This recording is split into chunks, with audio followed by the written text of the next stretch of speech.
중간지대와 왼쪽에 있는 야당 두 정당이 김종인 위원의 안철수 평가를 놓고 오늘 굉장히 많이 싸웠습니다. 그랬더니 새누리당이 좀 여유롭게 바라본 것 같습니다. 더 싸워줬으면 하는 생각이겠죠. 자, 김무성 대표가 오늘 직접 나서서 두 사람, 김종인, 안철수 두 사람의 다툼에 끼었습니다. 이렇게 얘기를 하는군요. 먼저 이걸 듣는 것으로 시작하겠습니다.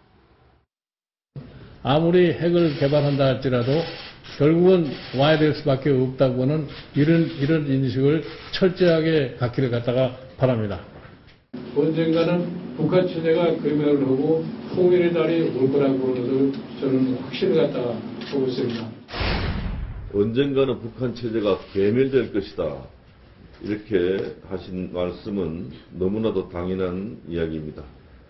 야당 내에서 아직도 화해와 협력 타령만을 늘어놓는 어설픈 평화론자들이나 아마추어식 이상주의자들은 이제 생각을 확 바꿔주시고.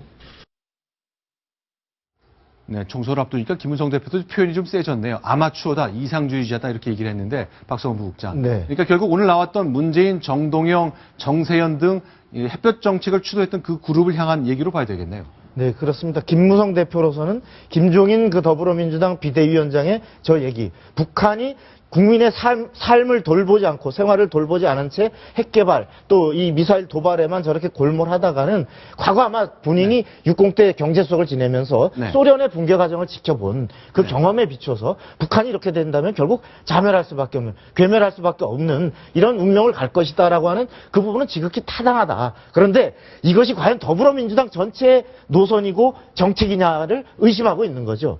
지금 안에서 계속 그 김종인 위원장의 얘기를 수정하고 말을 다운시켜가는 이 과정을 보면서 바로 그 더불어민주당이 실제로 김종인 위원장과 같은 인식을 갖고서 북한의 위협에 대해서는 단호히 대처하고 또 어떤 이런 북한에 대해서 테러 방지법이라든지 북한 인권법과 같이 유관한 법률 이런 부분에 대해서는 적극 좀 협조해 주길 바란다라는 이 기회에 그걸 촉구로 하기 위해서 김종인 위원장의 말을 지금 잡고 들어가는 것 같습니다.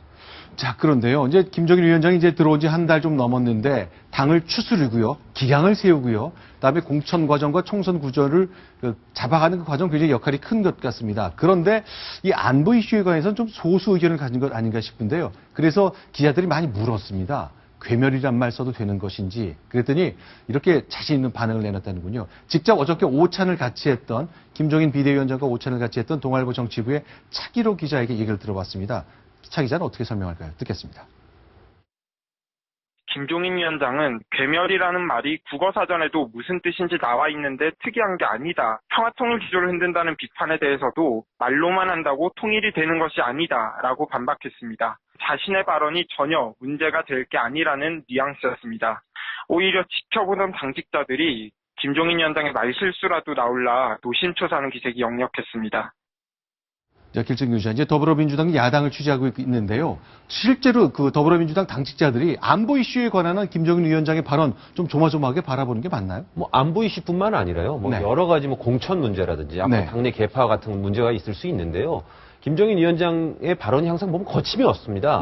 특히 어제 저 자리는 오찬 자리에서 나온 점심 먹을 때 얘기 아니겠습니까? 그때 많은 기자들이 한 30여 명의 기자들이 앉아 있는데 아침에 회의할 때 공개석상에서 하는 얘기는 다 미리 메시지가 준비가 되죠. 그걸 가지고 읽는 건데 이제 오찬 자리에서 이제 편하게 얘기하니까 가뜩이나 거침없이 말씀하시는 분이 혹시 더 정제되지 않은 발언이 나가면 어떡할까? 이런 이제 불안감 같은 것들이 내심이 있었겠죠. 저렇게 그 기자들이랑 그 김종인 비대위원장이 오찬을 같이 하면요. 옆에 당직자가 좀 앉아가지고 이건 하시면 안 돼요. 좀 맞고 좀 그럽니까? 아닙니다. 절대 없습니까? 비대위원장이면 당 대표급인데 감히 어떻게 옆에서 말을 끊겠습니까? 그렇지만 저런 비대위원장의 자리 같은 경우에 이제 대변인이나 아니면 비서실장 이런 분들이 동석을 하고요. 특히 어제 요즘에 그 더불어민주당 출입 기자가 한 200여 명 됩니다. 그 중에 이제 가장 연차가 어린 말찐 기자들이라고 얘기하는데요. 말찐 기자들 30여 명하고 같이 얘기를 했기 때문에 편한 자리에서 무슨 엉뚱한 얘기가 나오지 않을까 이렇게 좀 조마조마했던 거죠. 자, 그러나 이제 본격적인 전쟁은 새누리당 사이에 있었던 게 아니라 안철수, 김종인 두 사람 사이인데 이 말 때문에 참 논란이 컸습니다. 안철수 의원을 굉장히 폄하한 얘기인데 저 누가 용어나 가르쳐주니까 경제를 첫째 모른다. 또 옆에서 누가 용어를 가르쳐주니까 공정성장이란 말을 한 거다. 뭘 알겠느냐. 의사하다가 컴퓨터 백신, 바이러스 백신 하나 만든 거 아니냐? 어떻게 이런 사람이 경제를 하는 거냐? 적당히 얘기하는 거지. 이것도 좀 선을 넘은 것 같은데 당직자들이 좀 조마조마 안 합니까? 이 말 때문에. 그러니까 저 말도 네. 공개석상에서 어떻게 네. 사람을 두고 한 얘기가 아니라요. 기자들이랑 대화하는 과정에서 네. 안철수 의원의 공정성장에 대해서 어떻게 생각하느냐라고 네. 어느 기자가 밥 먹다가 물어보니 네. 아주 편한 분위기 속에서 나온 얘기고요. 그러니까 저 생각은 아마 김종인 위원장 본인이 마음에 담고 있는 얘기인 것 같기도 하고 네. 특히나 이제 총선 국면이 이제 드디어 공천을 시작해서 코앞에 오지 않았습니까? 국민의당을 이제 약간 좀 더 평가절하해서 새누리당과 더불어민주당 양당 체제로 굳혀가고자 하는 어떤 그런 의도도 담긴 것 같습니다. 그래도 안철수 의원이 좀 멘토였다라고 얘기했고 또 기분 나쁜 말을 하긴 했죠. 김종인이 내 멘토라면 나에겐 멘토가 한 300명쯤 있다. 이 말 때문에 좀 언짢을 수 있겠습니다만 사감이 좀 있긴 있어 보이는 겁니까? 어떻습니까?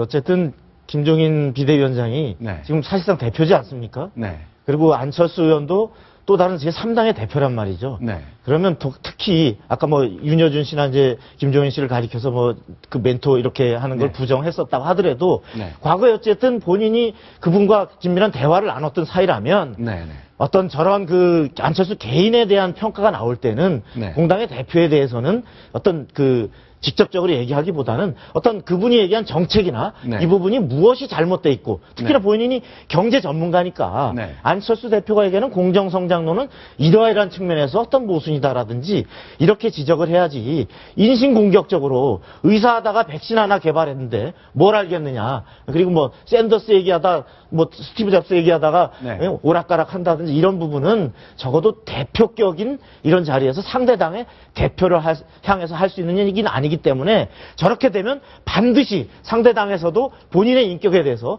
걸고 나오는 얘기가 촉발될 수밖에 없는 정치 문화를 혼탁하게 하는 그런 얘기가 아닌가 싶습니다. 일단 이렇다 보니까 같은 국민의당에는 장병완 정책위의장이 발끈했네요. 이제 김종인 위원장 박쥐라고 얘기했다면서요. 네, 그렇습니다.